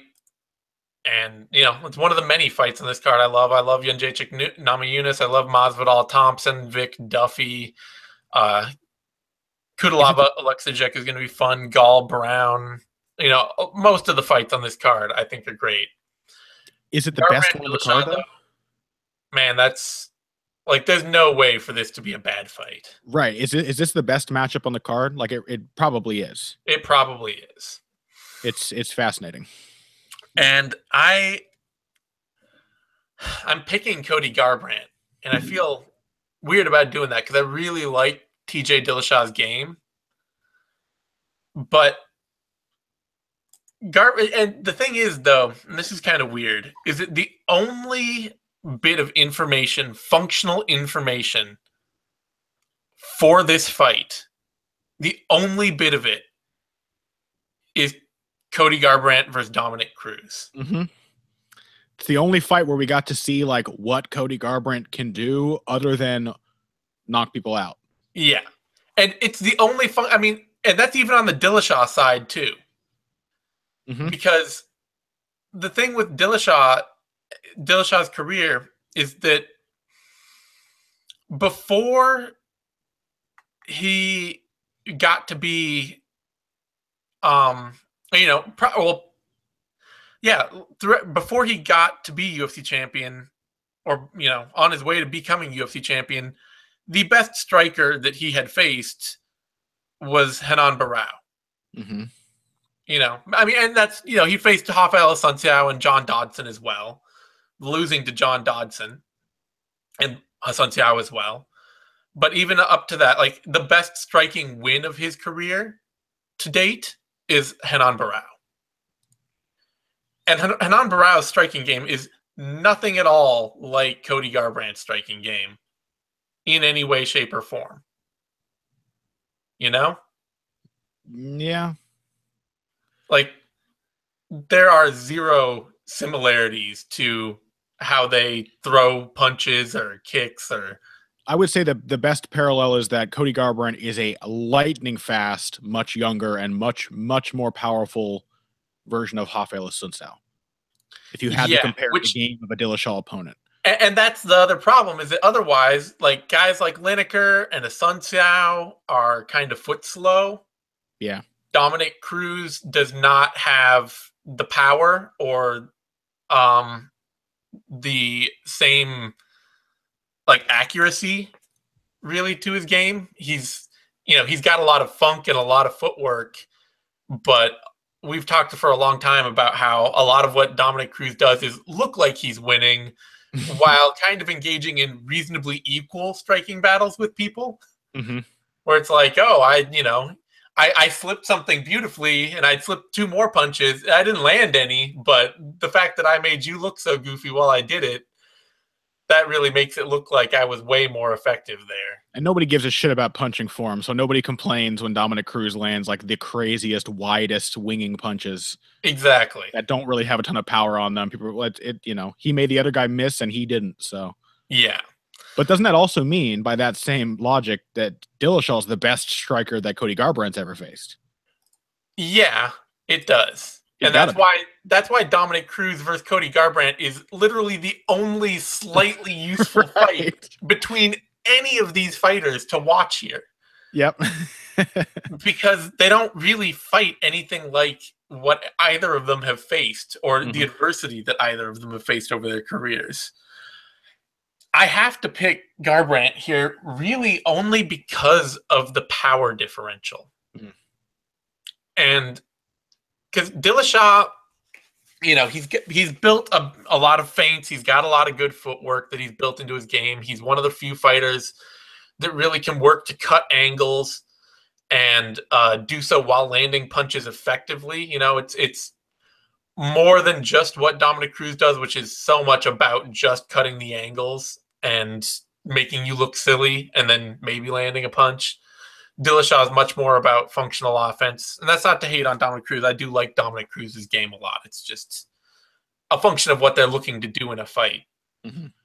But if fighters are willing to trade with Dillashaw when he comes in and when he sits down on things, if they are willing to chase him down when he's being passive, they can land punches on him. Yep. Lineker landed a few shots on him. I think even Assunção may have gotten a few good, solid shots in their second fight. Obviously, earlier in his career, he was much more hittable. So he can be hit. And as we saw in his fight with Dominic Cruz, it's not like, even if I had thought at the time that he may have won that fight, he didn't do it because he was able to just blow Cruz out of the water. Like, it was a very equally paced, equally matched fight. There's definitely a case for either guy. Yeah. Yeah. And if he's going to have a similar fight with Cody Garbrandt, where Garbrandt hits harder, I have to pick Cody Garbrandt in that fight. Mm-hmm. Like, I just have to pick him to land the more meaningful punches in each round, whether, you know, even if both men are getting hit. And I think that the big thing for me to watch out for is Dillashaw likes to switch stances a lot, but when he switches to southpaw, it's mostly just to be a busy lead hand fighter. Mm-hmm. Like, he switches into southpaw, and then it's just like his 4 jabs in a row. Flicker jab, left head kick. Yeah. Yeah. And, you know, so that's something that if Garbrandt has an eye for that, he may be able to really time and make Dillashaw pay for. He can do what a Sun Tzu did. He is going to let Dillashaw do that and then just slip and come through with the right hand as he's throwing that right jab. Yeah. And, you know, Garbrandt just, he's looking so fast and on point with his movement and his ability to scramble through adversity. Mm-hmm. And I don't have faith that Dillashaw is going to be able to overwhelm him, because I've seen him against another, you know, good, fast, good footwork fighter, and he couldn't overwhelm him. He was able to keep pace and, like, make it a hard fight. But Garbrandt hits a lot harder and can make, I think, Dillashaw, he can make the shots that Dominic Cruz did land on Dillashaw count for a lot more. Mm-hmm. Yeah, the thing, though, is that Garbrandt also fought a much slower pace against Dominic Cruz than he probably will be able to against TJ Dillashaw. That could be. Because in many ways, Dillashaw is sort of the anti-Dominic Cruz. He's like what happens if you take Cruzian footwork and apply it to an aggressive game. Yeah. In fact, like, Dillashaw really can't fight going backwards very well at all. No. Like when Lineker got him backing up, he just raked him with body shots, and Dillashaw didn't have an answer. All he's really got is like a shot takedown when somebody really, really pressures him. But in contrast, Dominic Cruz can't really come forward that well. No. He can do like a wild burst, or he can set up a few angles, but he has to reset. It's just not his game. So he'll give you a few things to look at, and then you make a missed 4 punches in a row. He's like, okay, we'll try a new plan of attack. That is not how Dillashaw fights when he's in his offensive rhythm. As you said, the angles are there for the striking offense for TJ Dillashaw. The little side steps, the feints, they're all there for that. And I am interested to see how Garbrandt deals with an aggressive opponent who feints as well as Dillashaw. Somebody who messes up the timing of a counterpuncher so well. Somebody who hit those takedowns on John Lineker because he was getting John Lineker to think about the feints. Yeah. And there's some beautiful takedowns. But is that, like, TJ Dillashaw's going to come forward to win? Is that necessarily a good thing? Like, he's a much better come forward fighter than anyone else Garbrandt has fought, but Garbrandt is a much better counterpuncher than anyone TJ Dillashaw has fought. Yeah. He has the footwork and the excellent distance management with that footwork. Garbrandt is he is just from that Cruz fight, it was one of the best performances I've seen in MMA in terms of using your feet to set and maintain distance. He hardly jabbed at all in that fight. He did not have to. Some of that was because it was Dominic Cruz, who, again, was like not trying to stay in his face. And even when he was trying to, couldn't do it all that well. But Garbrandt, just little small steps, little short angles, everything so that there's just enough space between him and his opponent that when they do attack, they have to lunge. And when they lunge, Garbrandt can really, really fuck them up. He is a remarkably accurate and very, very quick counterpuncher. So I'm going to go with Garbrandt as well. And I think, like, I don't know if Garbrandt can keep up a pace. If he can't get Dillashaw out early and Dillashaw can keep that pressure on him, can make him keep biting on feints, can make him jumpy, especially if Dillashaw can tire him out enough to get him down and hold him there. Yeah. Because while Garbrandt does have the scrambling, I'm sure that his technical wrestling is not quite on the level of Dillashaw. He did do well to shut down Dominic Cruz, though, who is. It's all about rolling through that first shot. Like, Cruz never got to hold him down for a second. No. If Dillashaw can hold him down even for 30 seconds, that will change the complexion of the fight, I think. But he's going to have to not get caught with many, many perfect knockout punches that Cody Garbrandt will be throwing before he gets to that point. Yeah, and it could even be that if TJ Dillashaw gets hit hard a few times, it could force him into a slower paced fight, and it could force him to have less willingness to commit to his offense. Which, who knows? Like, sometimes Dillashaw looks better when somebody nails him and he has to calm down.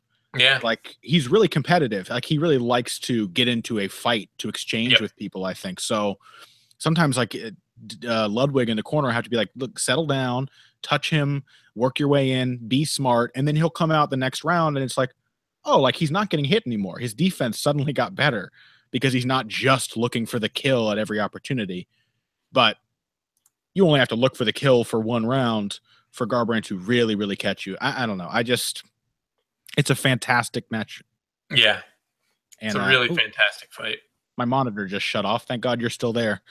It's a fantastic fight. I'm very narrowly favoring Cody Garbrandt. Me too. All right. Odds on that fight. Garbrandt is the favorite. Opened at -130, has fallen very slowly up until a couple weeks ago, and has dropped steadily, pretty steeply since then, down to -181 now. And Dillashaw opening at +110, staying stable up until a couple weeks ago, and has risen up to +150 now. So that fits pretty much how I feel about it. Garbrandt by TKO KO is +205. If you want to go that way. Could be. Don't know, man. I'm not going to make any concrete predictions whatsoever for this. Indeed. All right. That brings us to our final bout, middleweight fight, Michael Bisping, George St-Pierre, and this is all you. The one we've all been waiting for. I mean, this is the problem with this fight, right? Like, after we just got to talk about those last two, after we got to talk about Thompson, Masvidal, Vick, Duffy. I get it, but I'm still excited for this fight. Like, I am. I don't know how it's going to go, so I'm still excited about it. I kind of think here's the thing. Oh my gosh, am I still here? Yeah, you're still here. All right. I kind of think that a lot of it really depends on what George St-Pierre looks like. I mean, that is the huge question here. And that is why I'm worried here. Again, I already have reason to worry because, not reason, logical reason, but emotional reason to worry because of the same thing happening with the recent Machida fight. Like, you go into that having this feeling that your favorite fighter is just not going to look like they used to. GSP was definitely on the decline for his last few fights. He was losing his explosiveness. In his last 3 fights, he took like more significant strikes than he had in his whole UFC career up to that point. He got hit a lot by guys like Condit and Diaz and Hendricks, and had to fight his way through a much tougher spots. And for a guy whose game has always relied on a very high level of explosiveness and athleticism and speed and agility, that kind of thing, just as with Lyoto Machida, like, that kind of thing takes its toll. George St-Pierre is not a Damian Maia who can keep on trucking along because he likes to chain wrestle and all that. His game, like, to continue working, is going to have to change. He may have changed it. Like, the thing is, GSP, people remember GSP for that explosiveness stuff, but it was not the only things he could do. He's like, GSP is a great grappler, and he's also a good takedown finisher with a lot of different finishes in his back pocket. He doesn't just have to hit you with the blast double. He can hit a crackdown. He can leg sweep. He has all kinds of ways to transition from singles to doubles and back again and finish those. But then again, like, you have all that, and then you realize that he's now fighting at middleweight. And for all the talk of GSP fighting Anderson Silva for all those years, like, he's not middleweight sized, especially not by today's standards. But even by yesterday's standards, since he is fighting yesterday's contender in Michael Bisping, at the stare down, Bisping is so much bigger than GSP. He is markedly taller than him. Yeah. And for a guy who really likes that long range, sort of slow paced fight, like basically it means that GSP needs to hit takedowns to beat Michael Bisping, I think. And I don't know that he can do it. Because Bisping is not the world's greatest wrestler, but if he has his range, it's difficult to get in on the shot. It's difficult. That's always been his game, is to prevent you from setting up the takedown in the first place, to prevent you from making any headway from the get-go. And if he can shut the takedown down before it starts, then GSP is going to have to strike with him with a reach disadvantage, not with the speed that he relied on for so many years, and with a game that is probably in some ways a little outmoded if it is still like his old game. Like, GSP's game is very, very minimalist. Watching 2013 GSP footage, I was like, wow, this is like such an old MMA game. Right. Like I had an article come out today that was about the types of jabs that you'll see from the top 3 fights of this event. And GSP is the first one I covered. It's like the most famous jab in MMA. It's the one that probably made a lot of fighters realize, like, oh, like jabbing is a good idea for this sport as well as for boxing. But like GSP's jab, even like his famous jab, is not a perfect punch.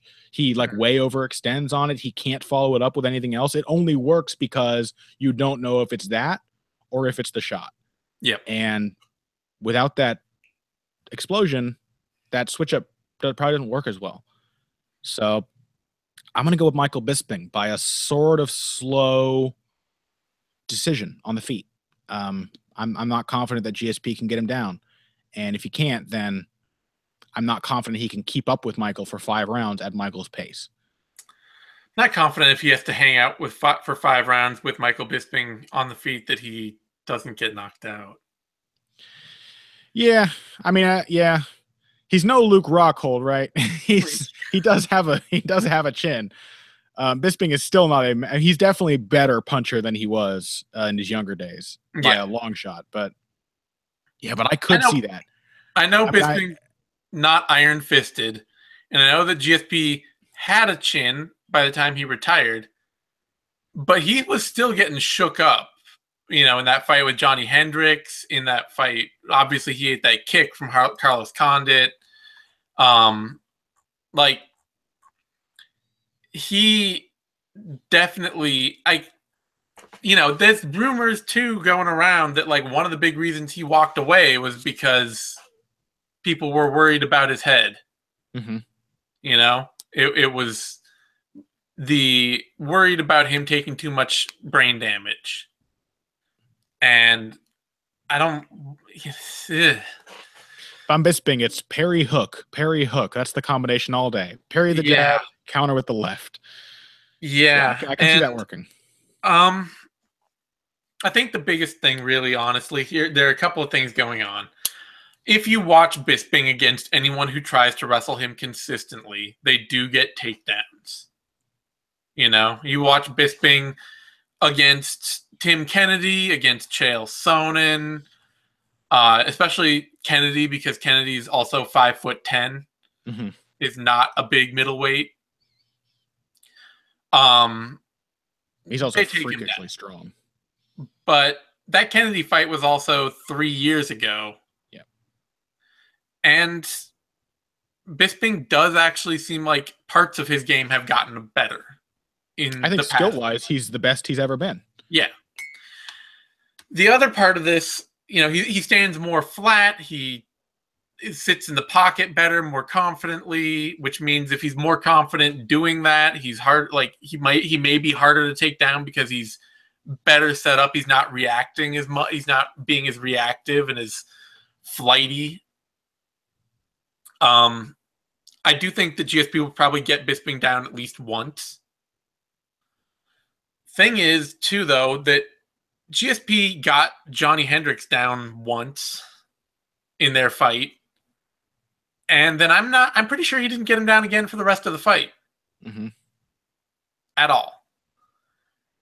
And I just, part of it's the dynamism and part of it's age kind of sucking your energy away. Like, is he still the fighter who can just fight at this unbelievably high energy high output or like, this explosive high energy style for round after round after round. He didn't look like that guy against Hendricks. Hendricks is a better counter wrestler, obviously. More of a brick shithouse. But one of the big reasons that people who wrestle a lot tend to drop weight divisions and tend to be like the guys who cut the most weight. One of the big reasons for that is that wrestling tends to be most effective when you are bigger than your opponent or when you are as big as your opponent. Same reason why I don't have a lot of faith in Johnny Hendricks' wrestling against Paulo Borrachinha. Like, yeah. Look at the size difference between these two. Like, yeah. A lot of guys who are good wrestlers, you take them up a division and suddenly everybody just kind of pushes them out, like breaks them down on shots and can sprawl them out way easier than they could in lower divisions. Mm-hmm. And I'm really worried about that here, especially as the fight goes on, because that's the other part of it is that, like, GSP's not going to finish Michael Bisping. Yeah. Like, for all of the things that George St-Pierre has in his game, finishing ability is not one of them. Nope. And if he's not going to finish him, Michael Bisping is super resilient, super willing to scramble from the bottom, get back to his feet, and just a more consistent striker. Like, right now, I don't have faith in George St-Pierre after 2 years away. One of the big things I wanted to look at 4 years away. 4 years away, rather. Yeah. 4 years away. One of the big things I wanted to look at was St-Pierre's open workout. Mm-hmm. Just to see how he looked for like his speed and his timing, and hopefully see him hit some pads and go through a couple of hard scrambles, hard rolls, or some things like that. And all he did was walk through a bunch of takedown drills. Like, that was it. Just t-shirt on, walking through like, okay, I'm just going to go in and pick up my coach and set him down, and I'm going to go in and I'm going to ankle pick like this, and he's going to fall over.